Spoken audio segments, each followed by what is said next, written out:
All right, taking you back to Washington, the three-judge panel is hearing arguments on whether former President Donald Trump is immune from prosecution on election interference charges. Step in.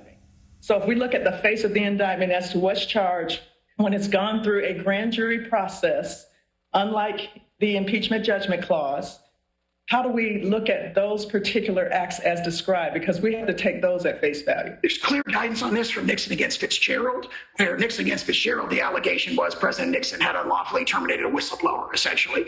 And that whistleblower came into court and says, this is not subject to immunity because it was unlawful. And the court said, we're not looking at that granular level of detail, and we're not considering, most importantly, the alleged motive for these acts. It said that the level of specificity to consider it is conducting the business of the Air Force. Similar here, if you look at the indictment, there's 5 classes of conduct that are alleged, many of which are just obviously official conduct. Meeting with the U.S. Department of Justice about who should be the cabinet level officer running that. Is it the heartland of the appointments power? You said many of which, so not really all of which. I mean, our contention is all which. There's one exception because there's allegations about the ELIP speech, and under Blasingame, the contention was made that they should be remanded for that. But if you look at the other public statements, for example, President Trump's tweets, the Second Circuit held in Knight First Amendment Center that it was based on overwhelming evidence. That's an official channel. His Twitter account during the presidency was an official channel of government communication, and under the objective test in Blasingame, all those tweets are obviously immune. So also with meetings with the Department of Justice, meeting with members of Congress, that falls right within the heartland of Article 2, Section 3, which authorized the president to communicate with Congress about the matters that he views as expedient. Let me ask you, first of all, I don't believe you were counsel then, but what about the 2 concessions made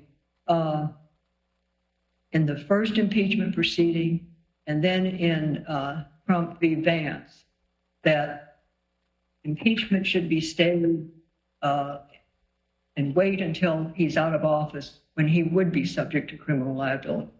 As to Trump against Vance, was a purely private conduct that involved a subpoena, a criminal subpoena for tax records that long predated President Trump's time in office. So it was purely private conduct. The concession that he could be subject to prosecution is also correct. As for the impeachment brief, for example, that they cited in their briefs, what that says is we have a judicial process in this country, period. We have an investigative process in this country to which no former officer is immune. It did not say there could never be raised an immunity defense. It said criminal process can go forward. There's a quote in the congressional record in which your client said through counsel, no former office holder is immune from investigation and prosecution. Investigation is what there's no immunity to. Well, that may be true of subordinate officers, but as to the principal officer, the president, he is immune unless he is impeached and convicted. Again, it comes back to the point he was president at the time, and his position was that no former office holder is immune. And in fact, the argument was there's no need to vote for impeachment because we have this backstop, which is criminal prosecution. And it seems that many senators relied on that in voting to acquit. That relies on speculation. I think statement. The court, I think, lacks the ability to intuit what motivated senators' votes in the impeachment process. What the Constitution says is you must be impeached and convicted. The question that Judge Henderson was asking you was, you took the position, or your client did, during the impeachment proceedings, that there would be an option for criminal prosecution later, and it's in the congressional record. And I guess the question is, what has changed, or why have you changed your position? To agree with that characterization of the statements in the congressional record, I believe there was a distinction between the judicial process and the investigative process. That was in the quote that I just read. In addition to that, whatever concession may or may not have been made there would not have a res judicata effect in this proceeding. These are very different proceedings. And again, the notion that no one is immune from the judicial process and the judicial process should go forward is fully consistent with the notion that defenses, including presidential immunity, which again is rooted in the separation of powers, could be raised in those processes. So the notion that there could be a criminal process and then defenses like this could be raised in that process is I think, pretty straightforward. There's no concession that there's no such thing as criminal immunity. There's no concession in those proceedings that what the district court in this case did, the very kind of astonishing holding that no president is criminally immune from prosecution is just, I think it's not there in the congressional record. Let me go back to Marbury versus Madison, and you isolated that one sentence. Isn't it true that the progeny of Marbury versus Madison has distinguished between discretionary official acts and ministerial, by which they mean imposed by law? And that it's the latter one in which he can be held liable. And I want you to address both U.S. v. Johnson and the Commonwealth of Virginia, because the first one deals with the speech and debate clause. And the Supreme Court said, in essence, lop off all of the evidence dealing with the speech and debate. He can still be prosecuted, that is, that congressman, for, I think it was conspiracy to defraud the U.S. or something. And then in the Commonwealth of Virginia, you had the judge who had been charged with a crime under which you could not discriminate in picking jurors based on race. And my reading of that case is that the language that you isolate in your reply brief, that it could just as easily be done, that is the choosing of the jury, a ministerial act by someone on the street. To me, that means when you have a duty that is imposed by law, picking a jury, they said was ministerial, imposed by law. Whether you're the man on the street, whether you're the president, whether in that case you're the judge, you can be held criminally liable. And that's how I read, if not Marbury, the progeny. That is, you can't stop an official act. You have to say, was it a discretionary official act or was it a ministerial official? I agree with that characterization of Marbury. I think that distinction is present in Marbury itself. And I think what I would respond to that is to say, first of all, that extension has never been extended up to the president, and for good reason, because for over 200 years, the courts have held we can't sit in judgment over the president's official acts under any circumstances. So, for example, Mississippi against Johnson. No, we don't have any criminal. That's correct. It's never arisen until this case. That is absolutely correct. But if you look at every civil context, what they've said, you keep in mind that what Chief Justice Marshall says is never examinable. Never examinable. So there would be no judicial proceeding where you could say the president did this and we're going to sit in judgment directly over that. That's reinforced by Mississippi against Johnson, by Swan against Clinton from this court more recently, where the courts hold that we can't even enjoin or even really enter a declaratory judgment directly against the president for his official acts. Whereas the distinction between ministerial and discretionary has been held totally with respect to subordinate officers, and that goes all the way back to Marbury. However, if you look at the indictment in this case, nothing that's alleged against President Trump could remotely be described as ministerial. I'm not aware the government has ever argued that. If you're talking about, responding to widespread allegations of fraud, abuse, and misfeasance in a presidential election, trying to find how to respond to that in a manner that's in the national interest, matters of that nature are not ministerial at all. So even if that distinction goes all the way up to, so to speak, it wouldn't save the indictment here. Why isn't it his constitutional duty to take care that the laws be faithfully executed requires him to follow those laws, every one of them? Yeah, I would say that the take care clause, carrying out one's duties in the take care clause, are inherently discretionary. An example of a ministerial act, for example, in Marbury against Madison is like delivering a seal when you're requested, because there's a separate statute, right? What they emphasize is there's a separate statute. The Secretary of State had kind of these two hats on. He was, on one hand, a direct agent of the president, in that this could never be examined by the courts. On the other hand, the original statute had posed all these like purely ministerial duties that had to do with record keeping and delivering documents. Like if you got a land deed that's got a seal on it and a person asks for it, where there's no discretion at all. When you're talking about the take care clause, there's no statute that could impose on the president a mandatory duty to engage. I mean, the notion that when the president's meeting with the Department of Justice, for example, saying, hey, we should investigate and enforce federal fraud statutes, the notion that that's ministerial strikes me as insupportable. Well, I think you're missing what I'm asking, which is, I think it's paradoxical to say that his constitutional duty to take care that the laws be faithfully executed allows him to violate criminal laws. Now, we're at the motion to dismiss stage. The government has charged the specific criminal laws. We have to assume they're true.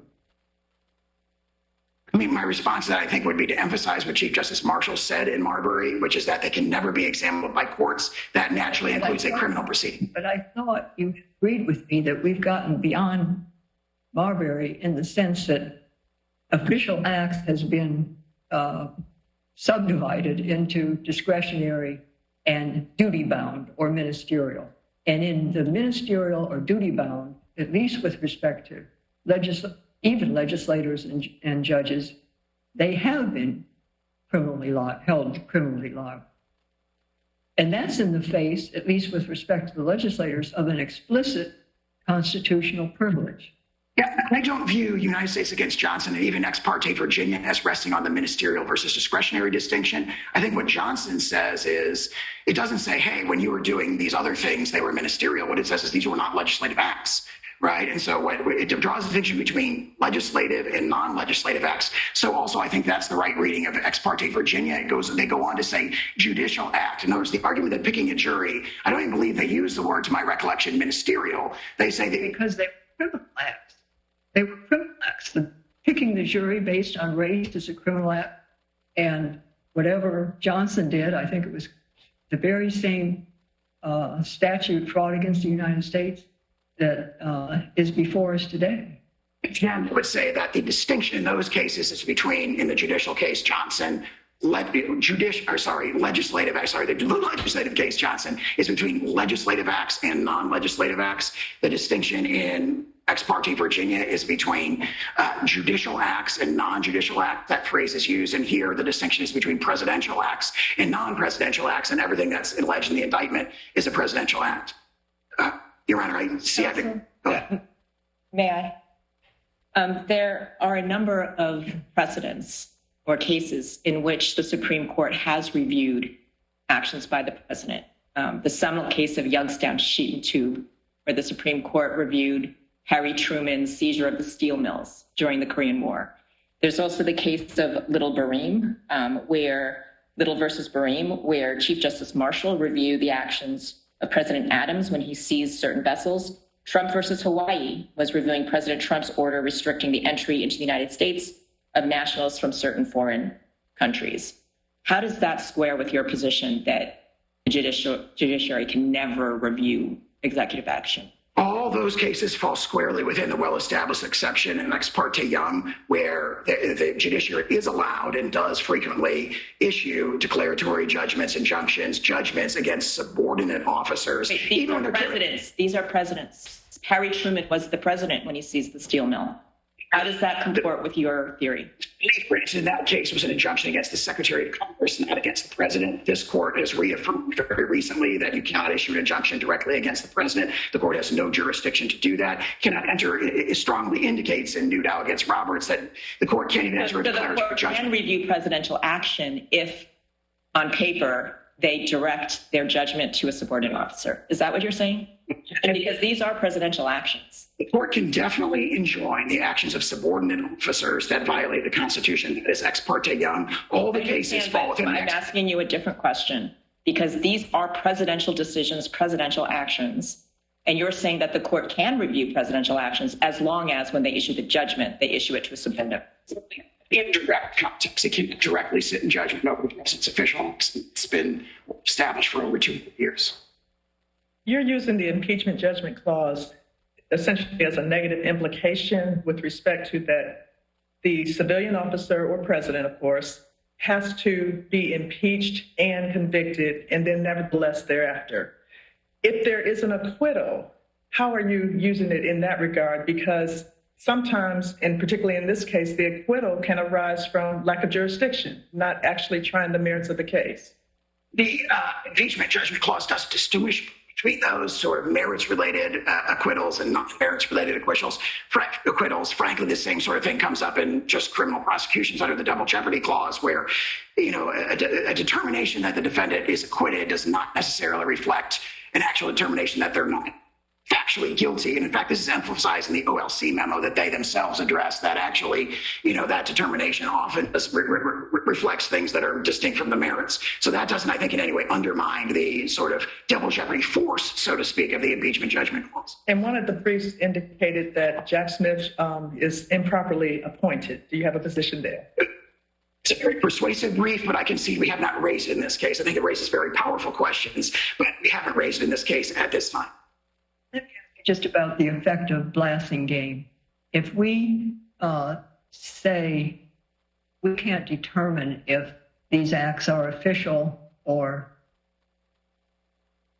private, I want to stay away from that. I'm going to say ministerial or discretionary. And Blasingame characterizes it in terms of office seeker versus office holder. What is your position about, would we have to remand it for the district judge to decide in the first instance whether these the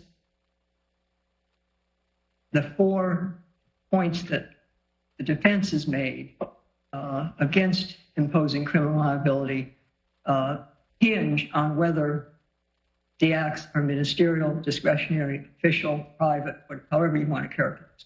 I used the phrase from Clinton against Jones, which says purely private conduct is what can be, subject to judicial process after a president leaves office. In response to your question, our principal position is you can look at this indictment and it alleges official acts and it can be ordered to be dismissed. We acknowledge, though, that the district court didn't reach that issue, but Blasingame did remand, and the court absolutely has the discretion to remand to the district court for the application of the doctrine of criminal immunity in the first instance. And we admit that that would be a natural thing for the court to do. To the specific acts. Correct. Yeah. In other words, if the court holds that there is presidential immunity, which it should, then remand to the district court to say, okay, go through the indictment and or else hold factual findings and so forth to decide how it applies to the conduct alleged in this case. We acknowledge that would be, the court has the discretion to do that, and that would be a natural course.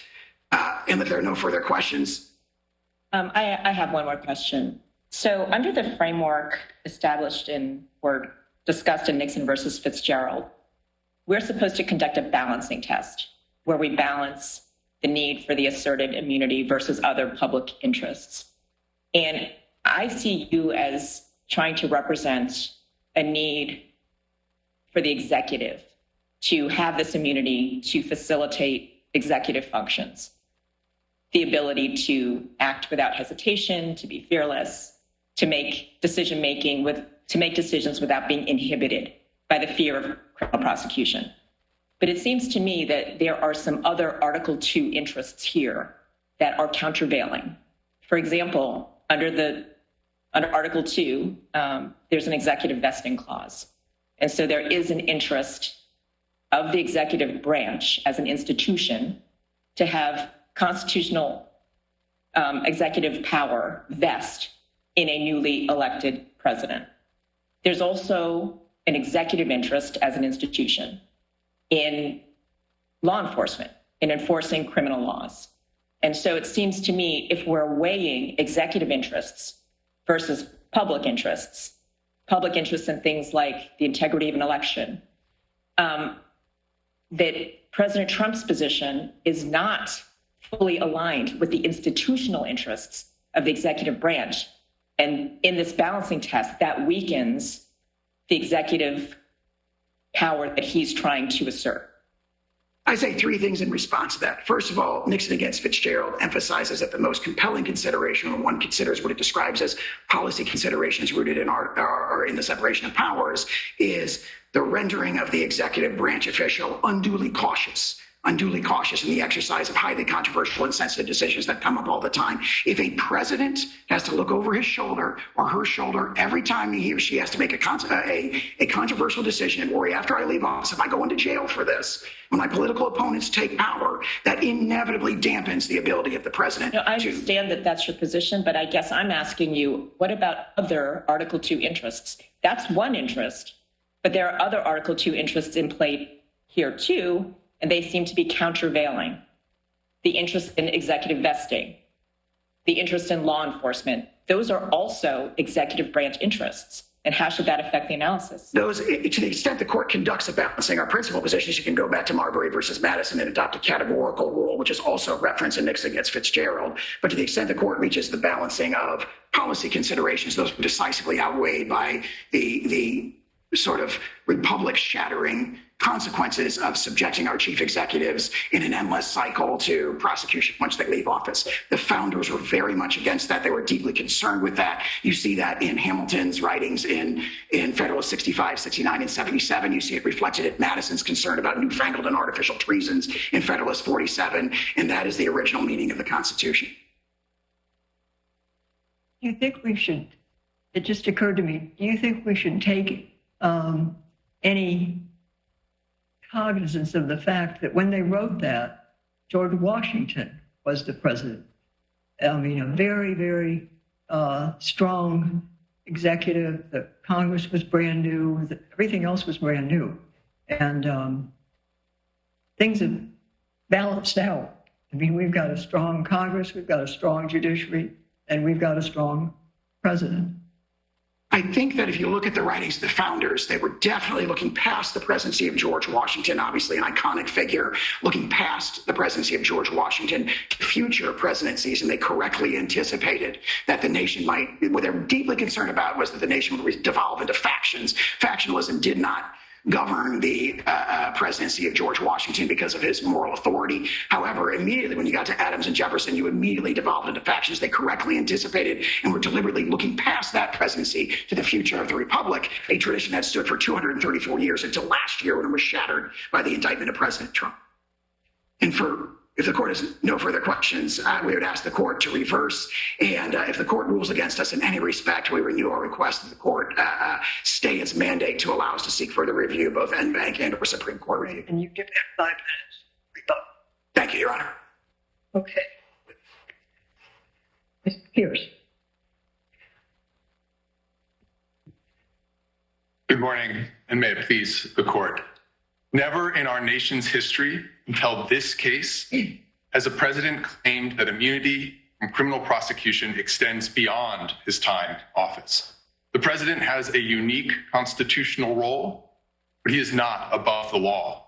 Separation of powers principles, constitutional text, history, precedent, and other immunity doctrines all point to the conclusion that a former president enjoys no immunity from criminal prosecution.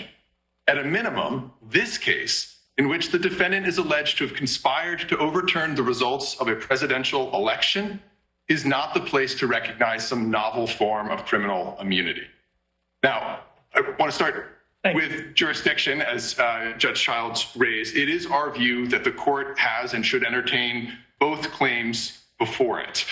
With respect to the immunity claim, I think this court's decision in Cisneros, 10 years after Midland Asphalt, did allude to a type of separation of powers claim that would involving presidential immunity. I think Judge Henderson pointed out the Supreme Court itself has acknowledged that this idea of an explicit guarantee is more of a suggestion than some sort of statutory prescription. But there's been no cases since then that have actually used that word suggestion to follow up on that line of thinking. Within the Supreme Court, I don't believe there have been cases, but certainly this court in Cisneros, as well as in cases also post-Midland Asphalt, like Rose, Rostenkowski, and Durenberger, have recognized that this type of a separation of powers claim, when you're talking about immunity, is something for which a collateral order, appellate jurisdiction on a collateral order theory is available. And there are also other circuits, I think it's 1st, 2nd, and 10th, that keep following that line of thinking with respect to Midland's Asphalt. It requires an explicit constitutional or statutory language that says you cannot be tried. So two responses. One, I think in cases like Cisneros, this court has spoken otherwise, but nonetheless, I think the only one there is the First Circuit's decision in Joseph, where it was the case of a judge seeking a criminal, raising an immunity defense to a criminal prosecution.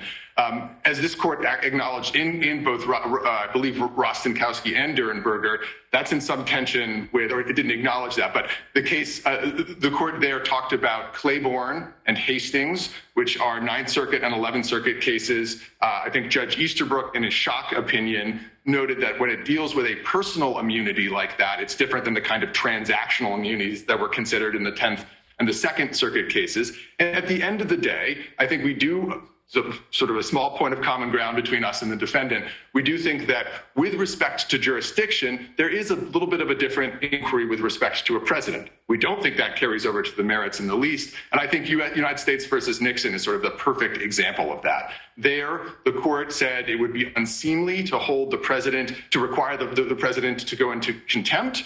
Nonetheless, reaching the merits, of course, rejected President Nixon's absolute executive privilege claim and required that the... You don't see a distinction on the civil versus criminal context, because the cases I'm referring to are civil criminal cases. So I don't, and Rose said as much here when talking about civil and criminal with respect to speech or debate. And again, I mean, I know this Nixon versus Fitzgerald is a civil case, and we strongly disagree that it should be applied here for many of the reasons that Judge Pan set out. But I do think with respect to the immunity, again, given the language in Rose, that would supply basis for this court to entertain the immunity claim. But now, why aren't you taking the position that we should dismiss this appeal because it's interlocutory? Doesn't that advance your interests? Our interests are twofold. One, as in United States versus Nixon, it is doing justice. And then the second is indeed to move promptly to satisfy and vindicate the public's and the defendant's interest in a prompt resolution of this trial. But doing justice means getting the law right. And it's our view that even if a dismissal on jurisdiction might move this case faster, actually, empirically, that's hard to know. We just don't think that's the right analysis here on either immunity or the second claim. So we have a line of cases, including Kramer versus Gates and American Hospital Association versus Azar. It says that we can assume hypothetical statutory jurisdiction and reach the merits of a case. Statutory jurisdiction being distinct from Article 3 jurisdiction, which we could never assume because that implicates the power of the court to act. So if we had discretion to reach the merits versus just dismissing this case under Midland Asphalt, which I think is a strong precedent, which suggests that this appeal is interlocutory and does not fall under the collateral order doctrine. How should we determine how to exercise that jurisdiction about whether or not we should reach the merits? So I think in the American Hospitals decision, the 2020 decision, the court said the formulation was something like, we're doubtful as to our jurisdiction, but nonetheless, invoking the line of cases you've just described, went on to decide the merits. We would urge the courts to do the same here, even if it entertains doubts with respect to the jurisdiction. Yes, hypothetical statutory jurisdiction is available under the law of the circuit. The court should use that to reach the merits. But doesn't that lead to a hypothetical decision and an advisory opinion? No, I think that so we disagree. The Supreme Court has said that. No, I don't think the Supreme Court has said that. I mean, the Steele Co. is kind of the leading Supreme Court decision, and then some courts, including this court, has devised a hypothetical statutory jurisdiction doctrine. Now, if this court were to dismiss for lack of jurisdiction and then say, nonetheless, as an alternative holding, here's how we would come out on the merits, that I think would be improper. That is what I understand the American Oversight Brief to be suggesting at footnote 11 on page 20 of its brief. That I don't think is something the court could do. I understand the hypothetical statutory jurisdiction piece to allow the court to say, you know what, this is hard. There might be arguments on both sides. We think that we assume hypothetical statutory jurisdiction, we move forward, we decide the merits. Now, let me ask you about Marbury versus Smith. What's your interpretation of its progeny, or even the case itself? So our interpretation is much closer in line with what I think I heard Judge Pan setting out, and similar to yours. It certainly does not erect a unreviewable power for the presidency. I think the sort of the prime example of that is the Steele-Sheezer case, the Youngstown case. That was President Truman closing the steel mills. That was the court coming in and reviewing that. We see that all the way through to the present. And so it's hard to see any world in which the court just says, we can't intervene here. We do see, I accept the court's, Judge Henderson, the distinction between sort of ministerial and discretionary acts. Compliance with the law is not some sort of discretionary call, right? It is something that I fully endorse or agree with the idea of the paradox of a president, on the one hand, having the Article 2 take care responsibility, and on the other hand, sort of seeing the law as compliance with the law as optional. Let me switch and ask you, how do we write an opinion that would stop the floodgates? Your predecessors in their OLC opinions recognized that criminal liability would be unavoidably political. So a couple of responses. For one, of course, that was with respect to a sitting president. I think the analysis is extraordinarily different with respect to a former president, which OLC in that very same, I'm sorry. But not with respect to being necessarily political. Well, I think there is a political process which is impeachment, and we can talk about that, but there is a legal process which is decidedly not political. And that is a process which has the kinds of safeguards that a couple of members of the court here have already referred to. We're talking about prosecutors who follow strict codes and who are presumed to act with regularity, grand jurors, pettit jury eventually, and this court sort of standing, Article 3 court standing above it. But I also want to push back a little bit against this idea of a floodgate. At least since the Watergate era, 50 years ago, has there been widespread societal recognition, including by presidents and the executive branch, that a former president is subject to criminal prosecution. And Nixon was not about private conduct. Nixon was about, among other things, using the CIA to try to interfere with an FBI investigation. He then accepts a pardon, understanding that after having resigned, right? So again, I think that also undermines this impeachment first argument. After Nixon, we then see a series of independent and special prosecutors investigating a range of different types of conduct. You saw independent counsel Lawrence Walsh in the Iran-Contra affair. That's an example that the defendant invokes in his reply brief. In chapter 27 of that report, the independent counsel assumes that President Reagan is subject to prosecution and says, but we didn't get there evidentiarily, right? There were not that we thought there was some sort of immunity. And that has continued through to the present. And so this notion that we're all of a sudden going to see a floodgate, I think the careful investigations in the Clinton era didn't result in any charges. The fact that this investigation doesn't reflect that we are going to see a sea change of vindictive tit for tat prosecutions in the future. I think it reflects the fundamentally unprecedented nature of the criminal charges here. Never before has there been allegations that a sitting president has, with private individuals and using the levers of power, sought to fundamentally subvert the democratic republic and the electoral system. And frankly, if that kind of fact pattern arises again, I think it would be awfully scary if there weren't some sort of mechanism by which to reach that criminally. In your brief, you raised some sort of lesser immunity potentially applying. Want to speak to that? I do. We don't think that's comes into play here. I think the point was, in some sort of more challenging cases, it might be that where a president is operating under extraordinary time pressure, has to make a very difficult kind of national security type of decision. Do I go in and commit this kind of, do we order the drone strike under these circumstances? A president will often have a cadre of lawyers to advise him or her. The lawyers say, Madam President, we'll get you a memo in 2 months. That's not going to be enough in that situation. If there were a drone strike, civilians were killed, that theoretically could be subject to some sort of prosecution as murder. I think that might be the kind of place in which the court would properly recognize some kind of immunity. But that is, of course, nothing like what we've got here. I sort of take the former officials' brief discussing the vesting clause to talk about the kind of the nature of charges when they focus on, again, subverting the electoral process. At a minimum, there should be no type of immunity that covers that. So are you saying it should be a case-by-case balancing in each case, whether there's immunity, or how does this work as a legal standard? So we think that it should just be, as the district court held, a finding. There is a balancing under Fitzgerald, right? That's our view. You start with this question: what are the burdens against the presidency, and what are the interests to be furthered?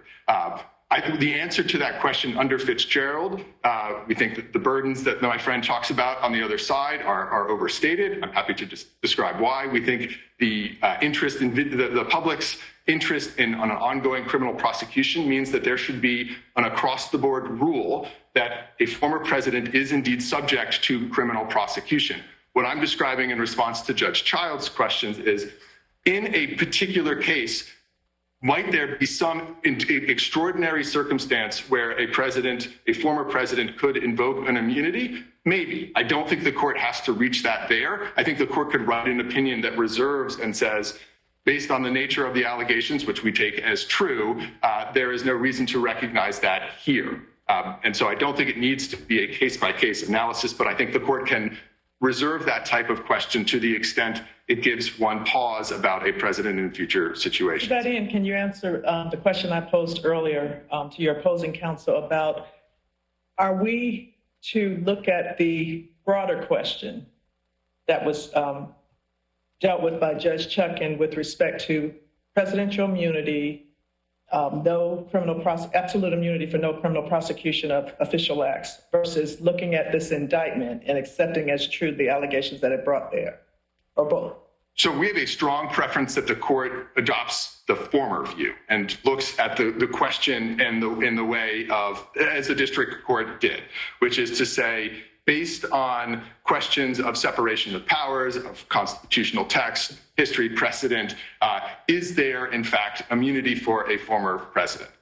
We think the answer to that is no, for of course, all of the reasons we put in the brief, and I'm happy to sort of address here. Candidly, I think if the court gets to that second question, there are some hard questions about the nature of official acts.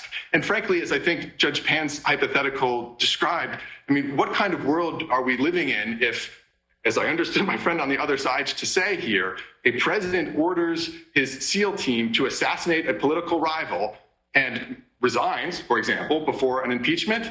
Not a criminal act. President sells a pardon, resigns, or is not impeached? Not a crime. I think that is extraordinarily frightening future, and that is the kind of, we're talking about a balancing and a weighing of the interests. I think that should weigh extraordinarily heavily in the court's consideration. Let me ask you about the effect of Blasingame.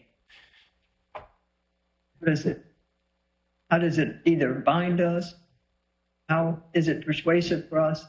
So I think it formally has no application at all because, of course, very early on in the opinion, the court says we're not dealing with any questions of immunity in the criminal context.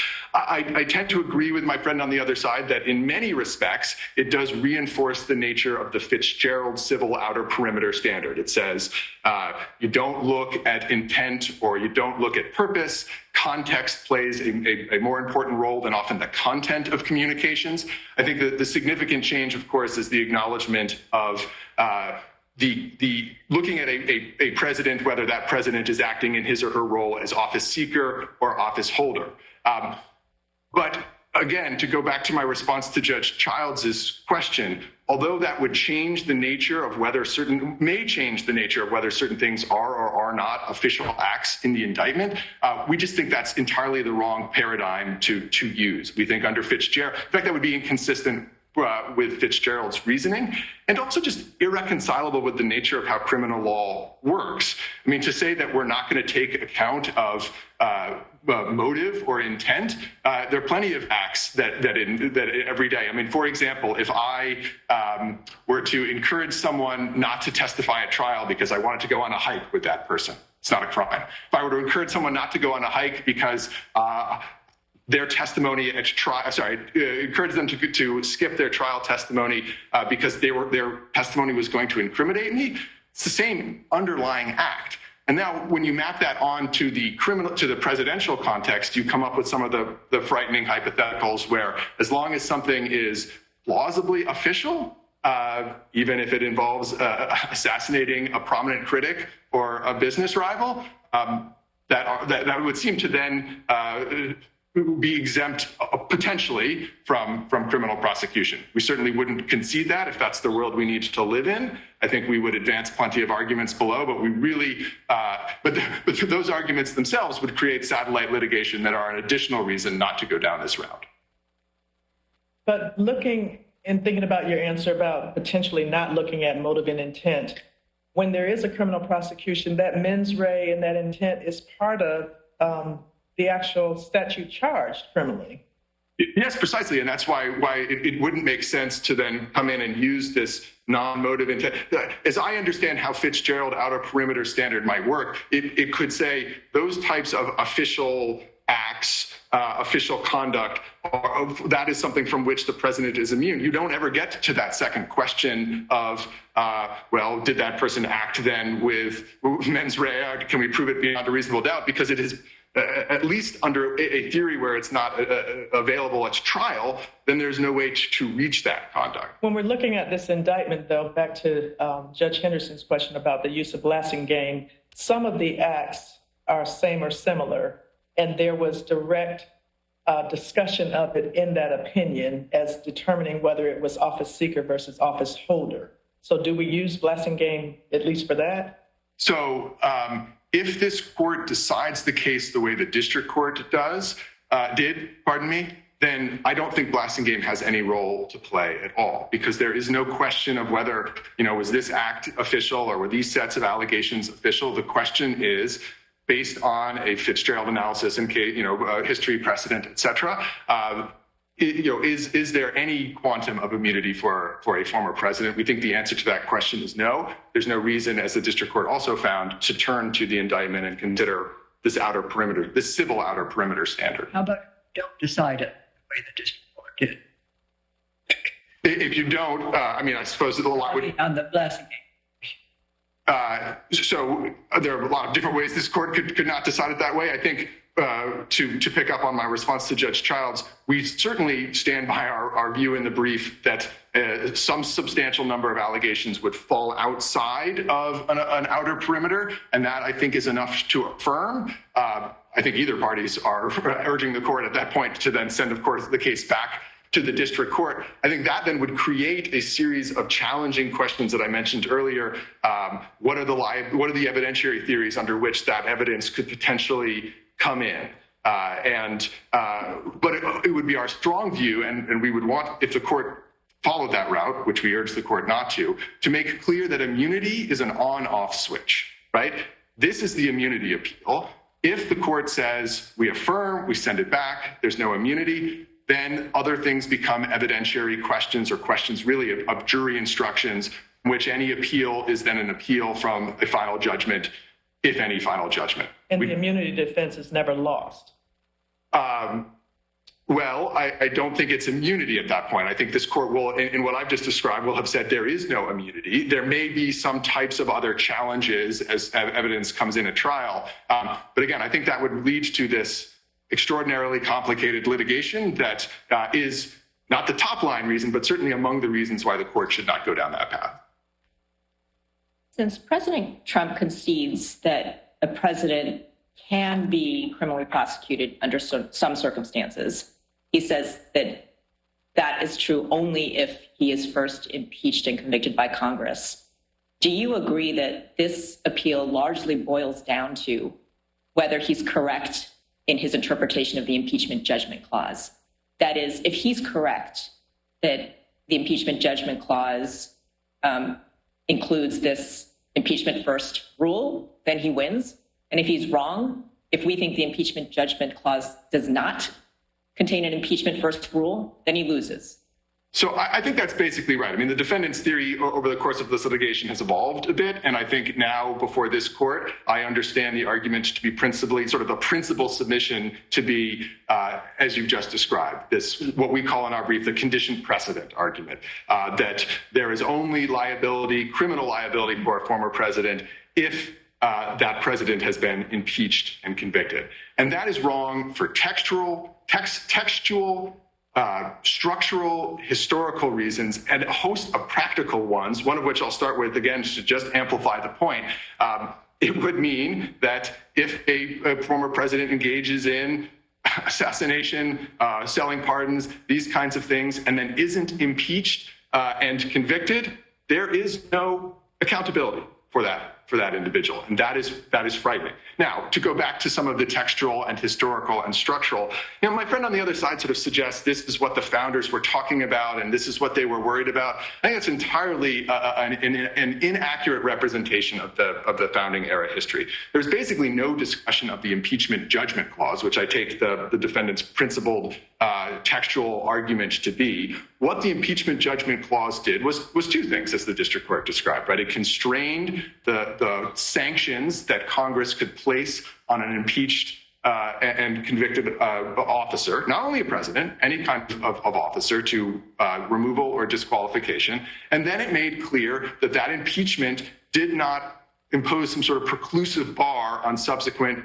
criminal prosecution. You would think that if there was this kind of impeachment first requirement, impeachment and conviction first, you might actually find something somewhere in the sources, the framing, the convention in Philadelphia, the ratification discussions, early history. There is nothing of that. We've cited certain things in our brief from James Wilson, from Edmund Pendleton, from Representative Dana that say this. Justice Story. I don't hear the defendant to offer anything other than, well, Hamilton. All that Hamilton was describing was the undisputed point here that a sitting president can't be subject to criminal prosecution until that sitting president is no longer in office, whether the removal from office is through impeachment and conviction or simply the end of the term. Now, a structural point as well that I just want to quickly make. The district court made this, which is, if this rule were right, that would if the conditioned precedent rule were correct, it would pose significant separation of powers problem of its own. It would basically mean that the executive branch would only be able to prosecute someone if Congress had acted. And there are all sorts of reasons why, of course, Congress won't act. For one, they've never believed that it was required, and also in certain instances, they may decide that they don't have jurisdiction. Many of the members of Congress seem to hold that view with respect to the defendant's second impeachment. Okay. Thank you very much.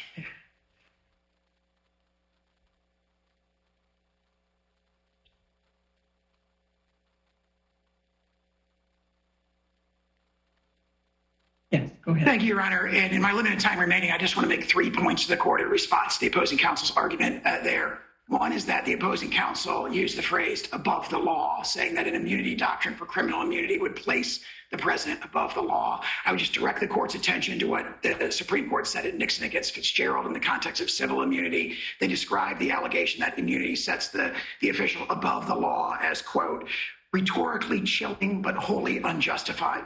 The U.S. Constitution, the separation of powers, the executive vesting clause, the impeachment judgment clause, these are the foundational and fundamental law of our country, and the president's immunity is determined on that. So that is more rhetoric than reality, is what the Supreme Court said in Nixon against Fitzgerald. I'd also point out that when it comes to the question of whether or not the indictment alleges solely official acts, the indictment does not allege that President Trump did anything wrong after he left office. So it focuses solely on acts that he took while he was in office, and that's a telling indication that we're dealing with official acts here. And then finally, I would address, Judge Henderson's, your question about the floodgates, and I tie that to what my opposing counsel said about a so-called frightening future. The frightening future that he alleges, where presidents are very, very seldom, if ever, prosecuted because they have to be impeached and convicted first, is the one we've lived under for the last 235 years. That's not a frightening future. That's our republic. What he is forecasting is a situation where the floodgates will be opened. We are in a situation where we have the prosecution of the chief political opponent who's winning in every poll. presidential election upcoming next year and is being prosecuted by the administration that he's seeking to replace. That is the frightening future. That is tailor-made to launch cycles of recrimination that will shake our republic for the future. If you have the impeachment judgment clause, as you indicate impeachment, then conviction, but then the president either resigns, is removed, and then later on is prosecuted for a different crime. Can that happen, or is there immunity there? I'm not sure I understand the hypothetical. Could you say it again? I apologize. Just indicating that if you're resting on that there must be impeachment and conviction, and it's for one set of crimes, but then later on the president either is removed from office or resigns, and later on there's a prosecution for something different. Is there immunity for that later crime? Yes, I think that's the better reason. Obviously, it's not presented in this case because we have a close match between the conduct, the underlying conduct or transaction occurrence that's alleged in the articles of impeachment, of which there was an acquittal, right, which is the strongest case for double jeopardy, and between the facts alleged in the indictment. But if there were like an unrelated prosecution, you just made a statement about he's only being prosecuted for crimes while in office. And so that's why I'm asking about leaving office and then thereafter being prosecuted for something different. To be under the plain text of the Constitution, the best reading would be he has to be impeached and convicted for the thing that he subsequently prosecuted. So if you were impeached, convicted, and removed from office, and they charge him with another official act that was unrelated to the impeachment, I think that what Chief Justice Marshall says in Marbury would still govern. I think that's obviously it's not presented in this case. The court doesn't have to decide it, but that'd be my answer. So I just want to confirm your position is if President Trump had been convicted after his impeachment trial on incitement of insurrection, if he'd been convicted, then this prosecution would be entirely proper. Which I would say that if you were impeached and convicted for the same and similar conduct, then that would authorize a subsequent prosecution. Obviously, we have many other issues with this prosecution. Is that a yes? So I do. Because I think you said in your brief that impeachment for incitement of insurrection is based on the same or related conduct as that which is in the indictment. Yes, I agree with that. So if he had been convicted by the Senate, then this prosecution would be entirely proper, correct? I would not phrase it that way because there's lots of other problems with this prosecution that we've raised in extensive pleadings to the district court. He could be prosecuted. Under the impeachment judgment clause, if he had been convicted by the Senate when he was impeached for incitement of insurrection on same or related conduct as what's in the indictment, then this prosecution would be properly brought. There's a prosecution could be properly brought. This prosecution, which has tons of other problems. I just want to be very clear about that. I'm making any concession that this prosecution is. All right, let me try one more time. Under your interpretation of the impeachment judgment clause, if President Trump had been convicted when he was previously impeached on same or related conduct as that which is in this indictment, the government could properly prosecute him for that same or related conduct. Yes or no? Potentially, provided they qualified with all kinds of other legal doctrines that are violated in this case. So I admit that a prosecution. I'm only asking you under your interpretation of the impeachment judgment clause, is that proper? Is that allowed? And I stand on my prior answer. I think we're agreeing. I understand there might be other reasons why you would challenge this prosecution. I'm saying based on your interpretation of the clause, this prosecution would be properly brought. I would not say this prosecution, be very clear about that. But it's a prosecution based on same or related conduct. This prosecution, which has many other issues related to it, what I would say is that the impeachment judgment clause authorizes the prosecution of a president who's been impeached and convicted by the Senate, which President Trump. All right, we'll make it a hypothetical. Say a president was impeached and convicted on a charge of incitement of insurrection that is under the same allegations as a criminal indictment. He's convicted. Then the government could bring a prosecution for the same or related conduct, correct? Don't disagree with that. Okay. That's correct. And then that means that the conduct that's same or related, even if it's official, he could be prosecuted for it, correct? If you're convicted. Correct. Okay, thank you. But my question goes to after the fact, and the reason I say that, even though you're challenging that these actions are only occurring while president, the district court decision was that there is no presidential immunity from prosecution for official acts. It doesn't put a time frame in there. And so that's why I'm going to beyond your investigation. Your prosecution might not come until later, after the president has left office. So are you telling us that we are limited to a time frame in answering this question? I think the time frame is set forth by Chief Justice Marshall against Madison when he says never examinable by the courts. So unless there is that one gatekeeping incident that has to occur, which is impeachment and conviction, the official acts, the court has no jurisdiction to review them under the separation of powers and the executive vesting clause. But that also assumes that an impeachment proceeding occurred. If there is not one, because we discussed earlier that not all officials go through that process. Absolutely. That's a judgment call as to whether that process would even be brought. I would say we have two arguments that reinforce each other. So if there's no impeachment ever and no conviction, then the official acts are immune, period. Now, further, the impeachment judgment clause incorporates a doctrine of double jeopardy that prohibits it, especially in the case of acquittal. So those are reinforcing doctrines that are set forth in the Constitution. If there are no further questions, we'd ask the court to reverse. All right. Thank you.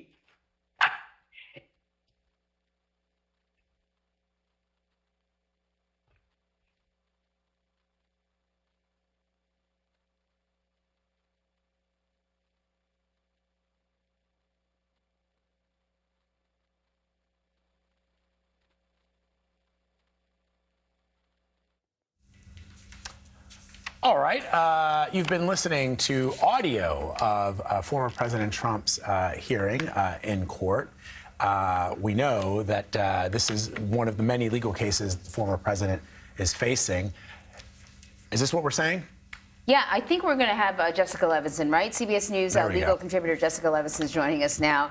And Jessica, you've been listening to the arguments. We know that kind of the arguments going in on President Trump's side, and we heard his lawyer, very distinctive voice. It was going to have to do with what he's calling presidential immunity, and also this concept of double jeopardy. That even if he did do something wrong, he's already been tried a couple of times already.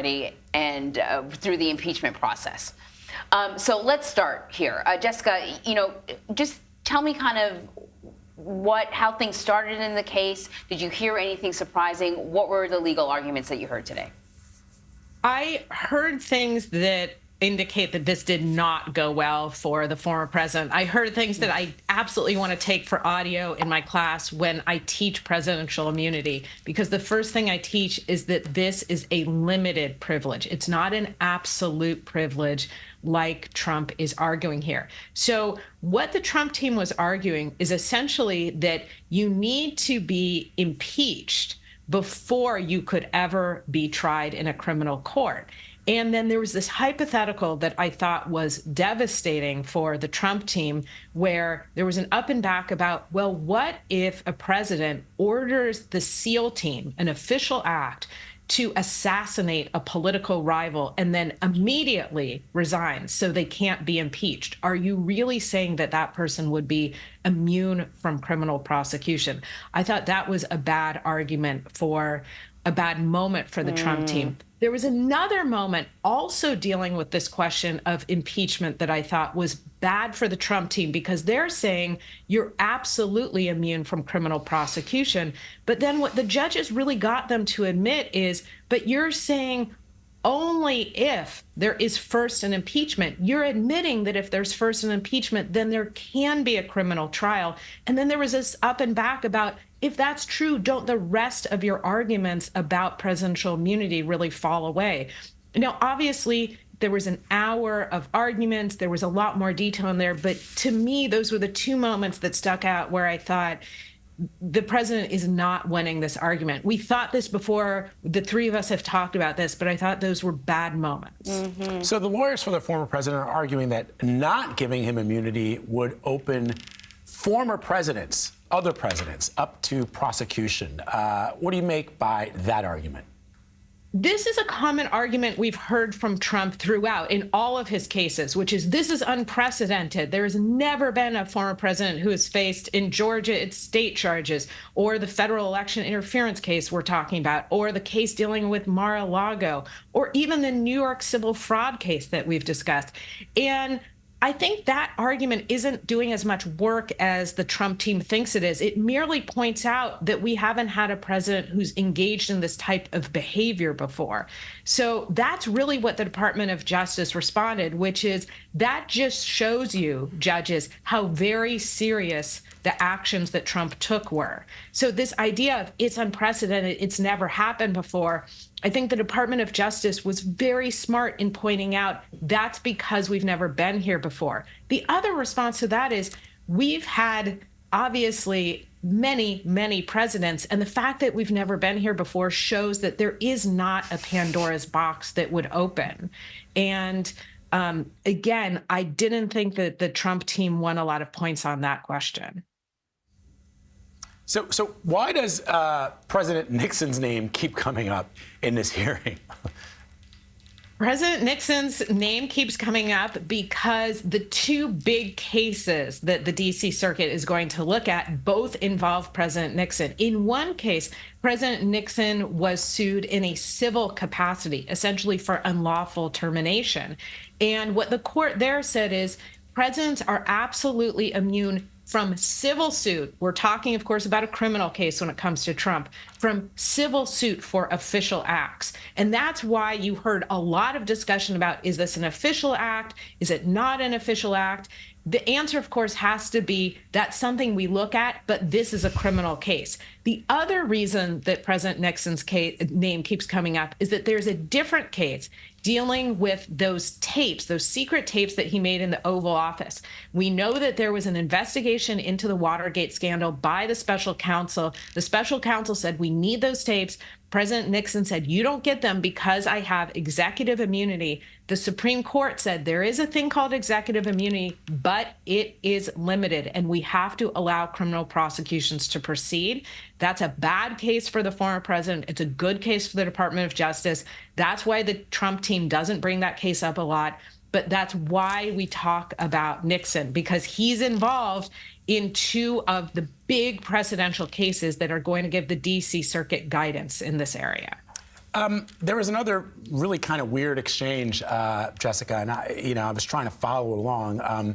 But Judge Pan asked this question, and I'm going to quote here so I don't get it wrong. Could a president order SEAL Team 6 to assassinate a political rival? Right? You were just talking a little bit about that, but I want for the viewers to hear the actual quote so that they can understand the context here. Could a president order SEAL Team 6 to assassinate a political rival? That's an official act, an order to SEAL Team 6. And John Sauer says he would have to be and would speedily be, impeached, convicted before the criminal prosecution. And the judge says, but there would be no criminal prosecution, no criminal liability for that. And he says, Chief Justice's opinion in Marbury against Madison, so going way, way back, Marbury versus Madison and our Constitution in the plain language of the impeachment judgment clause all clearly presuppose that what the founders were concerned about was not. And the judge then says, I asked a yes or no question. Could a president who ordered SEAL Team 6 to assassinate a political rival who was not impeached be subject to criminal prosecution if he were impeached and convicted? So the answer is no, Judge Pan says. So this is a question where the judges are really trying to push the Trump team to say, let me give you hypotheticals and then tell me again that your client gets to wrap themselves up in presidential immunity and completely avoid prosecution.